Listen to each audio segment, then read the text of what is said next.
Hello అండి, good morning అందరికీ. ఇవాళ డే 2 అండి. మురారి నుంచి రాజమండ్రి వెళ్ళి అక్కడి నుంచి హాస్పిటల్ వర్క్స్ కానీ ఎనీథింగ్ అదర్ వర్క్స్ కానీ అన్నీ చూసుకొని వస్తున్నారు సార్ వాళ్ళు. పల్లెటూరులో ఏంటంటే కొంచెం బోర్ కొడుతుంది, కానీ అడ్జస్ట్ అయితే తిరిగి చూస్తుంటే అన్నీ బాగుంటాయి. బై ది వే ఇక్కడే మురారిలో ఉన్న ఫేమస్ టెంపుల్కి అయితే వెళ్తున్నామండి. ఆ టెంపుల్ ఏదో కాదు, అమ్మవారి టెంపుల్ అండి. క్షమించండి, అమ్మవారి పేరు ఇక్కడ నేను తెలుసుకున్నాను కానీ మర్చిపోయాను. టెంపుల్ దర్శనం చేసుకున్న తర్వాత రాజమండ్రిలో ఉన్న శ్రీకన్యాకే రెస్టారెంట్కి అయితే వచ్చేసాం. భోజనం అయితే చాలా బాగుందండి ఇక్కడ. ఆ తర్వాత పుష్కర ఘాట్ అని చెప్పేసి ఒకటి ఉంది ఇక్కడ రాజమండ్రిలో. గోదావరి ఒడ్డుని అలా కూర్చొని కాసేపు సార్ వాళ్ళు అయితే బోటింగ్కి వెళ్ళారు. నేను అక్కడే ఆ ఒడ్డుని కూర్చొని చాలాసేపు టైం స్పెండ్ చేశాను, ఫోన్ పక్కన మారేసి. మైండ్ అయితే చాలా రిలాక్స్ అయిందండి. ఇలాంటి ప్లేసుల్లో కూర్చుంటే మాత్రం చాలా బెటర్ అనిపిస్తుంది అప్పుడప్పుడు. నైట్ తిరిగి ఇంటికి వచ్చేసినాక ఏం చేయాలో ఏం తోచట్లేదు.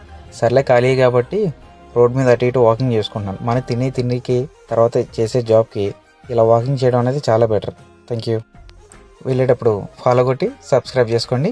నా ఛానల్ నేమ్ వచ్చేసి డ్రైవర్ సతీష్ విజయవాడ. ఇన్స్టాగ్రామ్, యూట్యూబ్లో రెండు అదే నేమ్ ఉంటుంది.